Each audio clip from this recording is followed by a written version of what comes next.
Welcome back to India. I've come to the fabled Malabar coast of southern India, starting here in the city of Alleppey, facing the part of the Indian Ocean known as the Arabian Sea.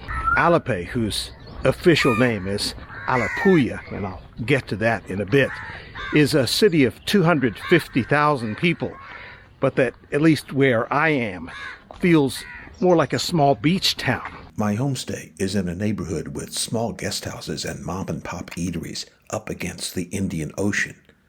There are no high-rises, no luxury hotels, no traffic-clogged streets, none of the congestion one might expect along a stretch of gorgeous oceanfront.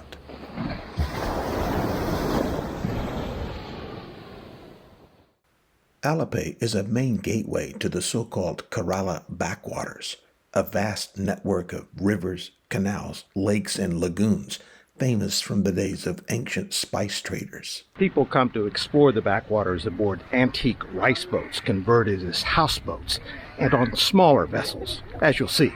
It's officially Alappuzha, with the Z being silent, since being renamed in 1990. Alappuzha means land between the sea and rivers in the native Malayalam language spoken in this part of India. An 18th century British viceroy anglicized it to Alleppey. The crazy thing is that even despite the name change more than 3 decades ago, many, if not most of the people here still call it Alleppey, which is why I'll refer to it that way.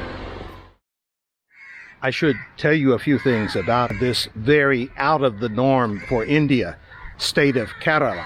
I touched on some of it in my previous video from the highlands town of Munnar while mentioning Kerala's religious diversity. Kerala is also different politically from the rest of India. For 4 decades, the state government has been dominated by a coalition of communist parties. You can travel the streets and byways of Kerala, as I've done, and you'll have a hard time spotting billboards of India's Hindu nationalist Prime Minister, Narendra Modi, a common sight in most other parts of the country. Under the Indian Constitution, executive authority in each state resides with the governor, appointed by the Prime Minister.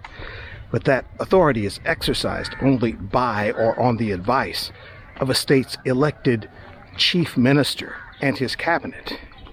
And in Kerala, those posts are held by communist leaders.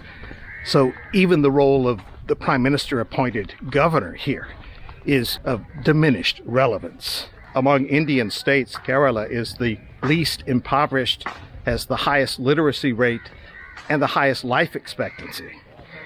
It also has the highest media exposure in the country, with newspapers publishing in 9 languages.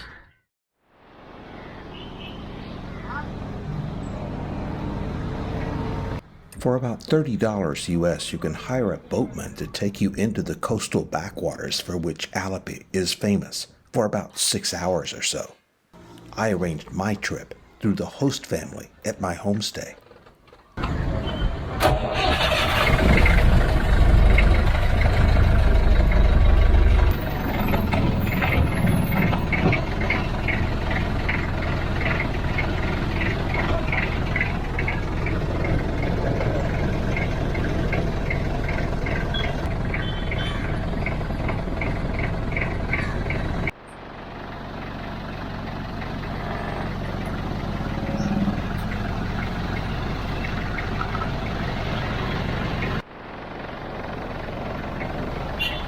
Just the mention of the Kerala backwaters evokes a romantic notion of old India and the spice trade up and down the Malabar coast, where the ocean meets these lush lowlands. The backwaters are a network of lagoons and canals that lie parallel to the ocean along the southwest coast, facing the Arabian Sea. It's a highly scenic and labyrinthine system with more than 500 miles of lakes, rivers, lagoons, and inlets that together create one of the world's great bayous. We've come to the first lake out of the main canal leading into Alleppey, and that's Lake Pundamanad, which is interconnected with several other lakes, the largest of which is Lake Vembanad, which is fed by about 3 dozen rivers and linked to several canals, both natural and man-made. All of this has helped make the backwaters one of India's most fertile agricultural regions. I'm not on a houseboat. I've chosen instead to hire a smaller shakira boat for a few hours. Shakiras can accommodate a dozen people or more, but in this case, it's just me and my boat operator, and I've got my choice of seats here. It feels very luxurious. The boatman is put in at a little store which has a small dock, just so that I could get out and show you what lies over the wall and behind this row of palm and banana trees. Above me, you see that a large boat is passing, and as I swing around, what you see are rice paddies. Acres and acres of rice paddies. The rice here is being grown below sea level. These backwaters have a unique ecosystem with fresh water from the rivers meeting salt water from the sea. Over the last century or so, small dams have been constructed to keep the salt water from penetrating deep into the interior. Fresh water from Kerala's interior is the lifeblood of the region's agriculture. One reason they call Kerala the Rice Bowl of India.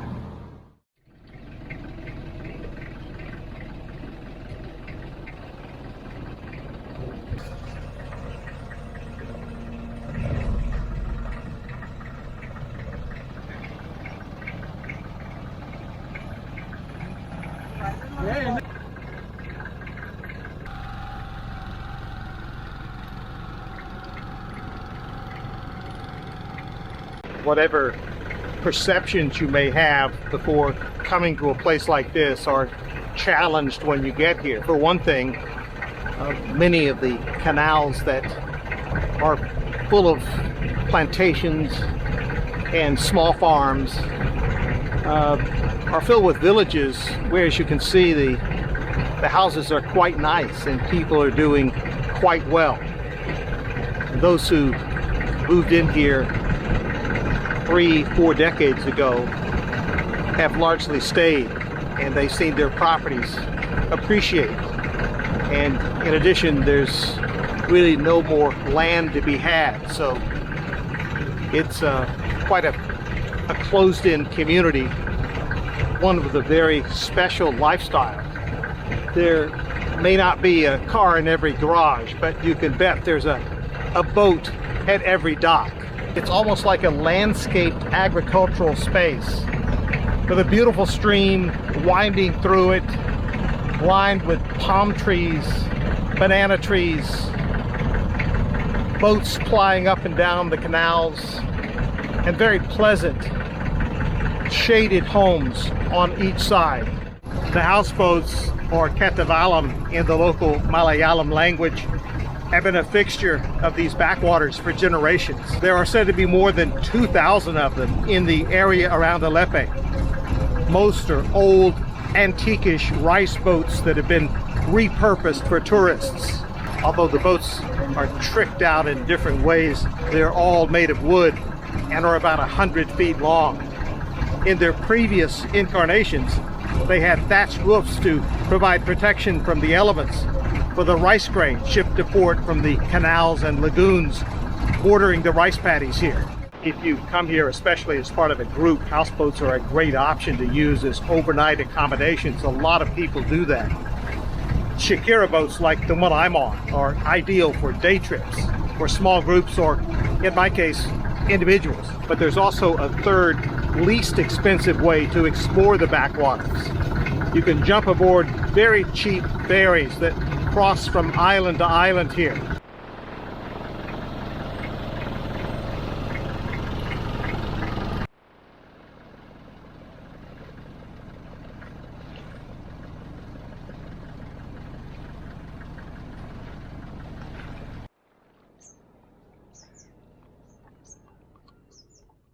Vimbanad Lake is the largest lake in India, stretching for nearly 90 kilometers from the city of Kochi to the north to just south of Alleppey. And of course, I've gotten off the boat at this point on the edge of the lake. I'm actually in a very small linear village along a canal that connects into the lake at this point. Quite literally at this moment, I'm walking under the eave, an extended eave of a home. There's one home lined up next to the other, all the way down this lagoon. Everybody has a boat, a small motorized boat, most usually, and that's how you get around here. It would be tempting to conclude that everyone who lives in this kind of place is either fishing or doing small farming. The reality is there's not a lot of land left to do small farming. They're strictly waterborne, with mostly rice paddies surrounding them in the rear. It's not as if there's room for large-scale vegetable growing. So I think it's safe to say that most of the people who choose to live here hire themselves out for the rice harvest, but primarily are fishermen or engaged in small-scale commerce. It's about noontime, and many of the houseboats have made their way to this lake, such as this one coming up here.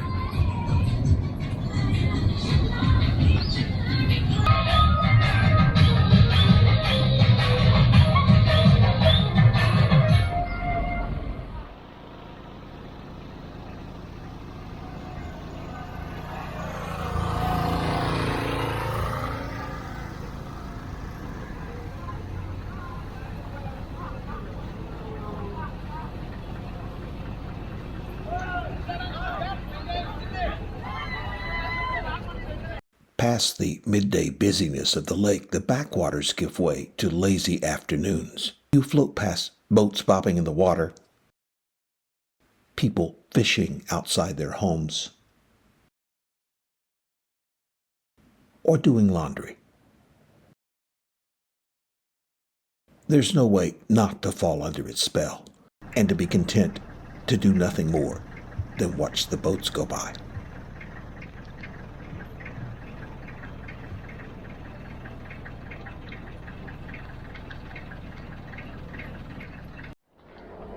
I don't know if I've ever seen a place quite like this, where 250,000 people live along a beautiful oceanfront, and yet the ocean is like the back door of the community. Any other place, the beachfront would be crawling with busy commercial streets and lots of storefronts. But here, the closer you get to the beach, the quieter Alleppey seems to get. It's very friendly. I know I'm walking near my homestay in the middle of the day now, so most of the kids are in school. Hello, how are you? Hello. Good to see you. Most of the kids are in school, but in the late afternoons, you'll be walking along and hear some kids yelling hello and hi and hi and hi, and they were just insistent on it. And you turn around and they're either on a front porch or on the balcony of some of the homes here, looking down on you, and you look up and you see them waving at you. It's all very pleasant, and it's indicative of just the nature of the folks who live here. Very hospitable.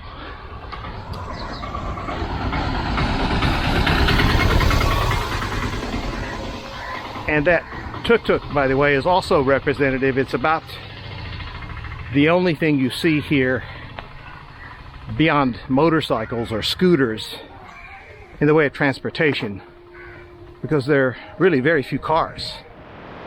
Well, this is what I mean when I say that the beach plays a secondary role here, even among foreign visitors who come. This is a perfect white sand beach with waves lapping to my right, and there's practically nobody here. There are maybe a dozen people that I can see in either direction for about a mile. including the couple who just passed me. Just an incredible, unexpected scenario.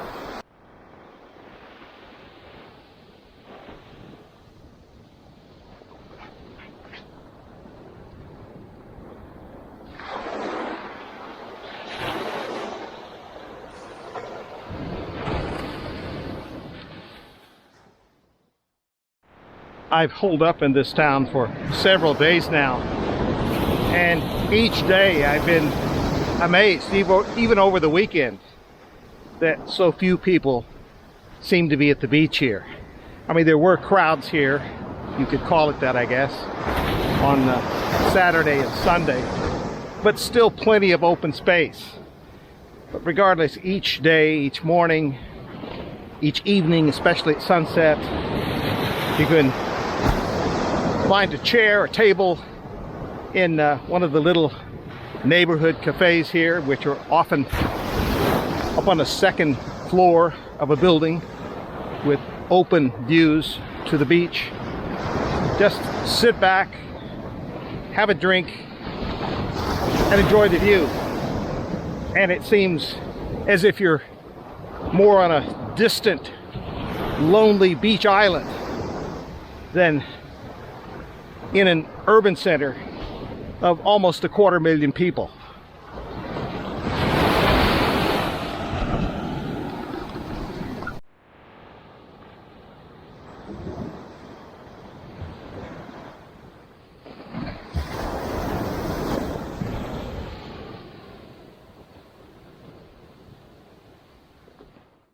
Well, I've come to one of Alappuzha's most enduring symbols for this town's once prominent role as a seaport. This is the Alappuzha Lighthouse, built in 1862 and said to be the oldest lighthouse in southern India still in use. It might not seem like it, but 200 and 300 years ago, this city that the British would call Alleppey was among the most important spice trading ports along the Malabar coast. Alleppey was part of the native kingdom of Travancore, which, oddly enough, came into existence in the mid-1700s after the Dutch had driven out the Portuguese in 1663. As elsewhere, early colonists in India often could not exercise complete control over the territories they claimed. At some point, the Dutch decided they needed another port to serve the coast, and Alappuzha, later Alleppey, was it. By the way, the Kingdom of Travancore didn't go out of existence until 1949, 2 years after India's independence. The Dutch never built a permanent lighthouse here, although for a time they had a light erected on a pier to help guide entering seafarers. The British built the lighthouse. It's not only still staffed, but it's also a tourist attraction. On weekdays during a 90-minute period, for a small fee, they let you go inside and climb the somewhat claustrophobic stairs to the top.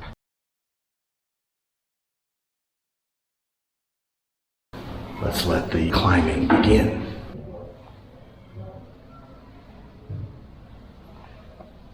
There are platforms or floors, I guess you could say, every 10 or 12 meters. So you're only able to look down that far, even as you continue to go up and up. The cylinder has gotten slightly more narrow.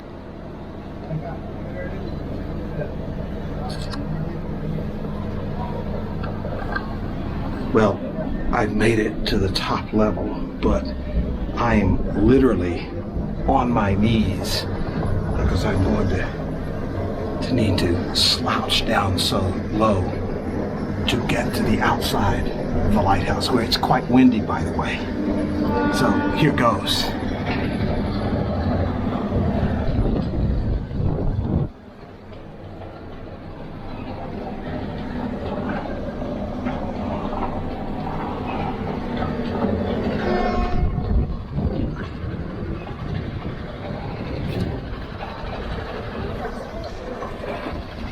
And I have made it, and it is quite an impressive view.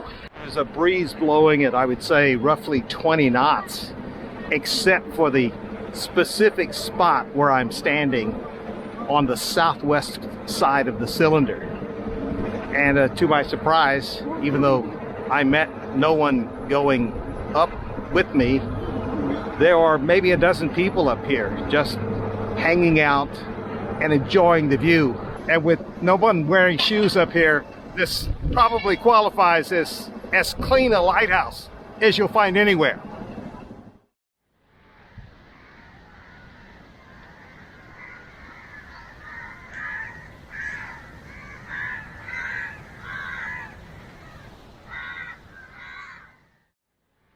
I came to Alleppey not knowing what to expect, so I did what travelers do and dialed back expectations. And that, my friends, makes it even sweeter.